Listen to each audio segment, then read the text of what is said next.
Examinai as Escrituras. Sermão número 172.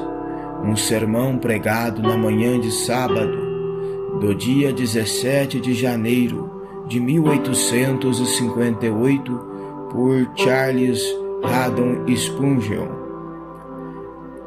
À lei e ao testemunho. Se eles não falarem segundo esta palavra, é porque não há luz neles. Isaías, capítulo 8, verso 20. Quando os homens não aprendem de Deus, quão enormemente a sua loucura cresce. Se eles desprezam a sabedoria que vem do alto, quão dolorosamente Deus lhes permite provar a sua própria ignorância.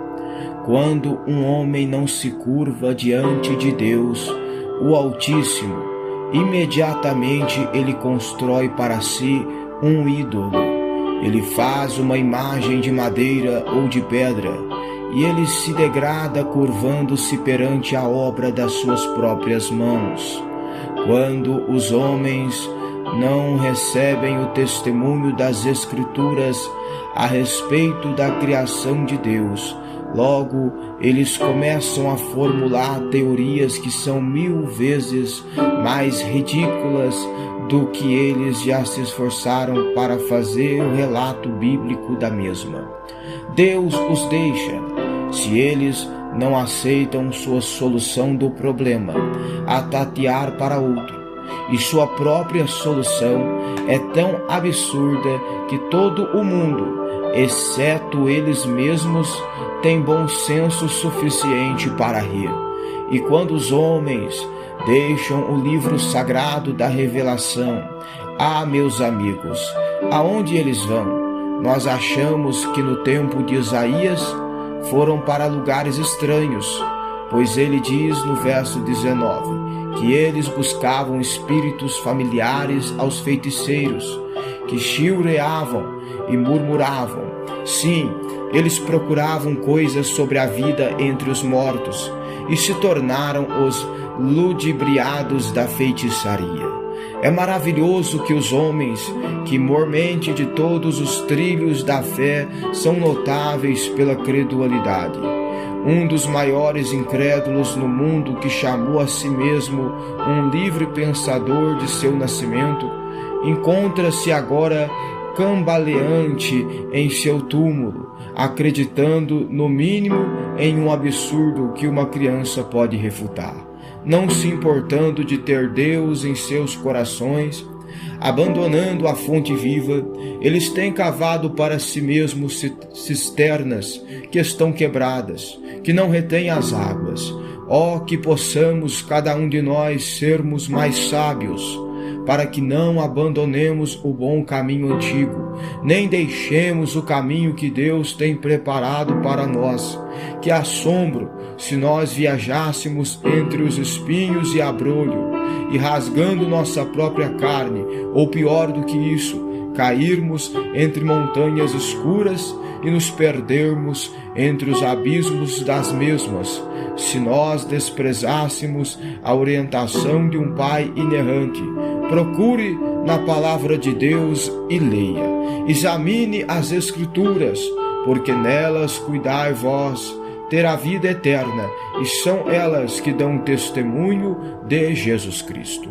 Sinto-me nesse momento de particular crise dos assuntos religiosos, que é imperativo sobre o ministro cristão exortar o seu povo a manter firme as doutrinas da verdade de Deus.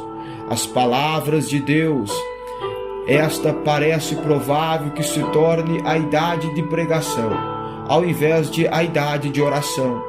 Agora vemos em todos os lugares grandes congregações, assembleias em salões e abadias para ouvir a palavra pregada. E é um mau sinal dos tempos que esses sermões agora não são somente defendidos pelos ortodoxos, mas mesmo por aqueles a quem nós consideramos ser pelo menos um tanto heréticos da antiga fé da Igreja Protestante. torna-se, portanto, uma coisa grave e séria. É mais provável, e não pode cada homem sábio vê-lo, que todo aquele que pode agora levantar-se, que tem alguns poderes de oratória e algumas graças da eloquência, serão suscetíveis de atrair a multidão, pregando aquilo que ele pode, embora a palavra que ele irá proferir seja tão falso como a palavra de Deus é verdadeira, e tão contrária ao Evangelho como o inferno é contrário ao céu. Não lhes parece provável que nesta época ele irá atrair uma multidão de seguidores? E não é também muito provável que por meio da caridade espúria que agora está crescendo entre nós, o que iria amordaçar a boca dos reprovadores honestos?